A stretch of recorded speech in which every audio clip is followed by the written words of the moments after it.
नमस्कार छात्राओं, आज हम द्वितीय वर्ष की कक्षा में रीतिकालीन कवियों के बारे में विचार करेंगे और मैं आज आपको रीतिकालीन कवि भूषण के बारे में बताऊंगी कि उनके काव्य की क्या विशेषताएं थी और उन्होंने अपने काव्य के प्रमुख विषय को चुना। भूषण का काव्य हिंदी साहित्य की वीर काव्य परंपरा में लिखा गया है। इनकी कविता का अंगिरस वीर है।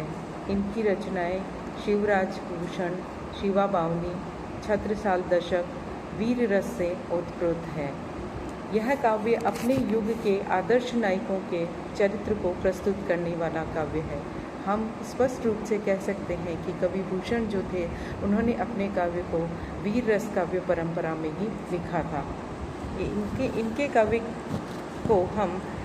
इनके काव्य में हम देखते हैं कि किस प्रकार युद्धों का सजीव वर्णन किया गया है, किस प्रकार की भाषा शैली को अपनाया गया है। तो ये सारी विशेषताएं कवि भूषण की रही है। रीतिकाल में 3 प्रमुख कवि थे, बिहारी, केशव और भूषण। उनमें से कवि भूषण एक प्रमुख कवि हैं।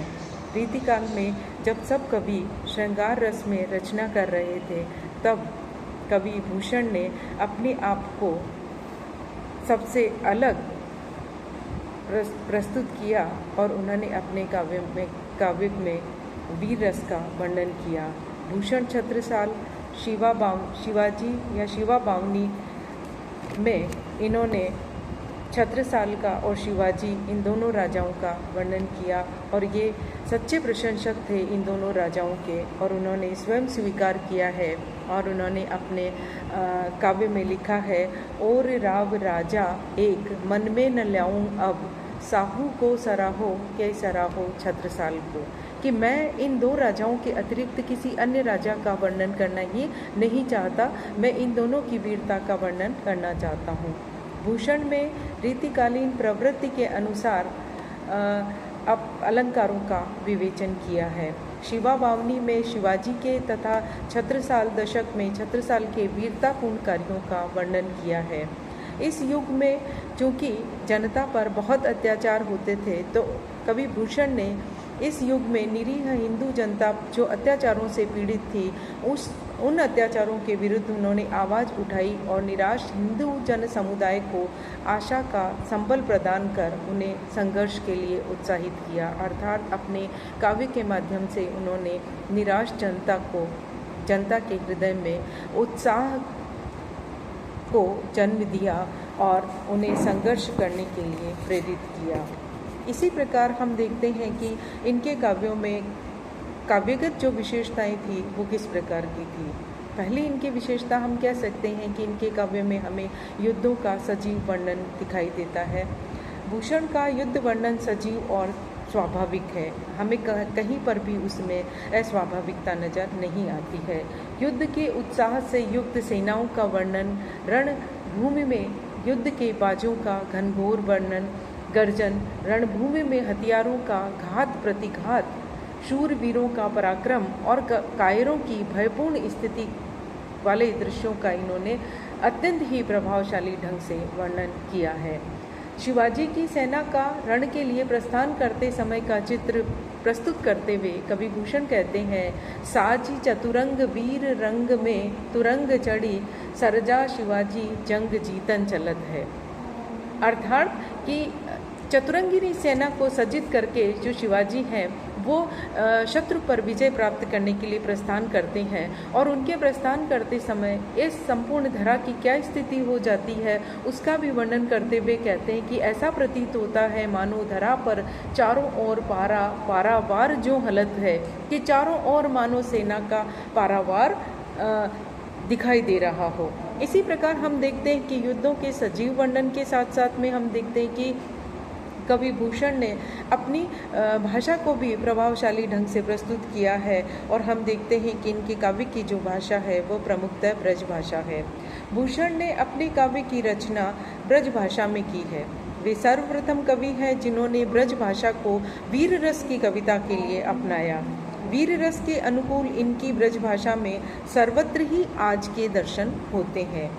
भूषण की ब्रजभाषा में हमें विभिन्न भाषाओं के शब्द भी दिखाई देते हैं, जैसे उर्दू, फारसी आदि भाषाओं के शब्दों की भरमार हमें इनके काव्य में दिखाई देती है। जैसे जंग, आफताब, फौज आदि शब्दों का खुलकर प्रयोग इन्होंने अपने काव्य में किया है। शब्दों का चयन भी हम देखते हैं कि वीर रस के अनुकूल ही हमें इनके काव्य में दिखाई देता है। इसी प्रकार मुहावरों और लोकोक्तियों का प्रयोग भी इनके द्वारा किया गया है। बहुत ही सुंदरता से उन्होंने लोकोक्तियों और मुहावरों का प्रयोग किया है। व्याकरण की और अगर हम देखें तो व्याकरण की अव्यवस्था हमें कहीं कहीं दिखाई देती है। शब्दों को तोड़ मरोड़ना, वाक्य विन्यास की गड़बड़ी आदि होते हुए भी हमें भूषण की भाषा बड़ी सशक्त और प्रभावमयी दिखाई देती है और प्रभावमयी हुई है। हाँ, प्राकृत और अपभ्रंश भाषा के कुछ शब्दों के प्रयोग के कारण उनकी भाषा कुछ क्लिष्ट भी हो गई है।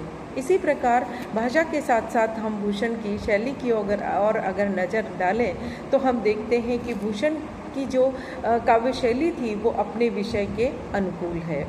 वह ओजपूर्ण है।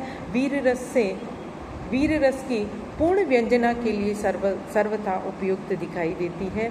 अतः उनकी शैली को हम वीर रस से युक्त ओजपूर्ण शैली कह सकते हैं, जिसमें हमें प्रभावोत्पादकता, चित्रोपमता, सरसता हमें इनकी शैली की मुख्य विशेषताओं में दिखाई देती है। इसी प्रकार हम देखते हैं कि जहाँ रस का वर्णन होता है तो हम पहले ही स्पष्ट कर चुके हैं कि कवि भूषण ने वीर रस से ओतप्रोत अपने काव्य की रचना की थी।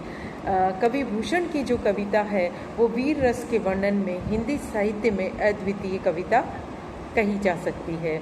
वीर रस के साथ साथ हमें अन्य रसों के दर्शन भी इनके काव्यों में होते हैं, जैसे रौद्र, भयानक, विभत्स आदि रसों को भी स्थान मिला है।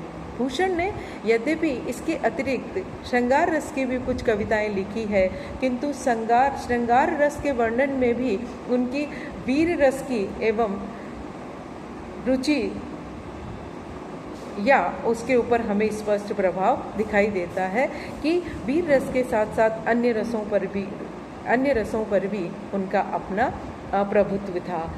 एक हम इनके उदाहरण को रस की दृष्टि से देख सकते हैं। न करूं निरादर पियासों, मिल सादर ये आए, वीर बादर बहादुर मदन के। जहाँ बादलों का वर्णन किया जा रहा है, श्रृंगार रस का वर्णन किया जा रहा है, तो लेकिन इन सब वर्णनों के बाद भी हमें हम ये स्पष्ट रूप से कह सकते हैं कि उनकी जो रुचि थी वो वीर रस में अधिक थी। छंद की बात करें तो भूषण की छंद योजना रस के अनुकूल है। दोहा, कवित्त, सवैया, छप्पय आदि उनके प्रमुख छंद हैं। इसी प्रकार अलंकार की अगर हम बात करें तो रीतिकालीन कवियों की भांति भूषण ने भी अलंकारों पर अत्यधिक महत्व दिया है। उनकी कविता में प्राय सभी अलंकार पाए जाते हैं। अर्थालंकारों की अपेक्षा शब्दालंकारों को प्रधानता मिली है। यमक अलंकार का एक उदाहरण हम देखते हैं। ऊंचे घोर मंदिर के अंदर रहन वारी, ऊंचे घोर मंदिर के अंदर रहती है।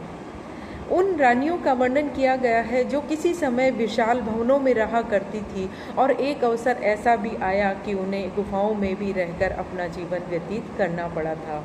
इस प्रकार हम कह सकते हैं कि भूषण का हिंदी साहित्य में एक विशिष्ट स्थान है। वे वीर रस के अद्वितीय कवि थे। रीतिकालीन कवियों में पहले कवि थे जिन्होंने हास विलास की अपेक्षा राष्ट्रीय भावनाओं को प्रमुखता प्रदान की। इन्होंने अपने काव्य द्वारा तत्कालीन असहाय हिंदू समाज को वीरता का पाठ पढ़ाया और उसके समक्ष रक्षा के लिए एक आदर्श प्रस्तुत किया। निसंदेह वे राष्ट्र की एक अमर धरोहर है और निसंदेह वे रीतिकालीन कवियों में एक प्रमुख कवि भी है। धन्यवाद।